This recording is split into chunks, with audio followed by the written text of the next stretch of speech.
வணக்கம். இது எல்லாமே எங்களோட யூஸ்க்காக நான் செஞ்சு வச்ச சோப்பு தாங்க.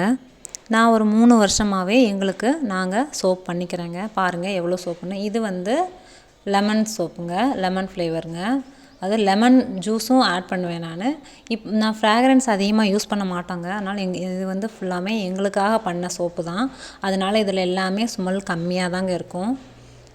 இதில் இந்த பிளாக்காக இருக்கிறது நலங்கு மாவு. நம்ம மாவு எல்லாம் போட்டு அந்த ஸ்மெல்லே நல்லா வாசமாக இருக்குங்க. ஆனால் சோப்பில் போட்டு அந்தளவுக்கு ஸ்மெல் வரதில்லை. என்னவோ அதோடைய பெனிஃபிட்ஸ் நமக்கு கிடைக்குதுன்னு சொல்லிட்டு நலங்கு மாவு சோப்புங்க. அப்புறம் இன்னொரு லைட் ப்ரௌன் கலரில் இருக்கிறது பீட்ரூட் சோப்புங்க. பீட்ரூட் கலர் ஆட் பண்ணால் நமக்கு என்னவோ பீட்ரூட் கலர் வரதில்லைங்க. இந்த மாதிரி கலர் தான் வருது. நானும் அதை ஃப்ரீசரில் வச்சுட்டு அப்புறமா இது பண்ணணும்னு சொன்னாங்க. அப்படி கூட நான் ட்ரை பண்ணி பார்த்தேன். பாருங்கள், இப்போ நான் சோப்பை உங்களுக்கு யூஸ் பண்ணி காமிக்கிறேன். கொஞ்சமாக தாங்க சோப்பு தொட்டிருக்கேன். இது உப்பு தண்ணி தான்.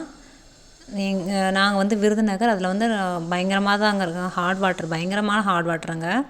அதிலே பாருங்கள் நுரை எப்படி வருதுன்னு பாருங்கள், நல்லா வரும். இதை நான் சேல் பண்ணலான்னு நினச்சிருக்கேங்க.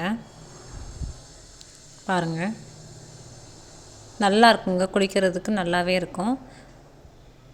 இதை நான் ஏன் செஞ்சேன்னா, மேக்ஸிமம் வெளியில் வாங்குறத அவாய்ட் பண்ணலாம். என்னென்னமோ கெமிக்கல்ஸ் இருக்குது, கேன்சர் வரக்கூடிய கெமிக்கல்ஸ்லாம் அதில் இருக்குன்றாங்க.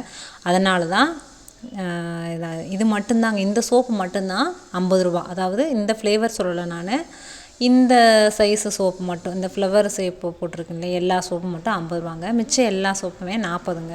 ஏன்னா இது குவான்டிட்டி கொஞ்சம் அதிகமாக எடுத்துச்சு. அதனால் அது மற்ற சோப்பை விட இந்த சோப்பு எல்லாமே 40 ரூபா தாங்க. இது அந்த டீ கப் ஷேப்பு சோப்பு எல்லாமே ஒரே குவான்டிட்டி தாங்க. ஆனால் இது மட்டும் கொஞ்சம் அதிகமாக பிடிச்சதுனால நான் மெஷர்மெண்ட்டெல்லாம் இத்தனை கிராம்லாம் இல்லைங்க. நான் இத்தனை சோப்பு நம்ம கரண்டி வச்சு ஊற்றுறப்போ எவ்வளோ பிடிக்குதோ அதை வச்சு சொல்கிறேங்க. தேங்க்ஸுங்க.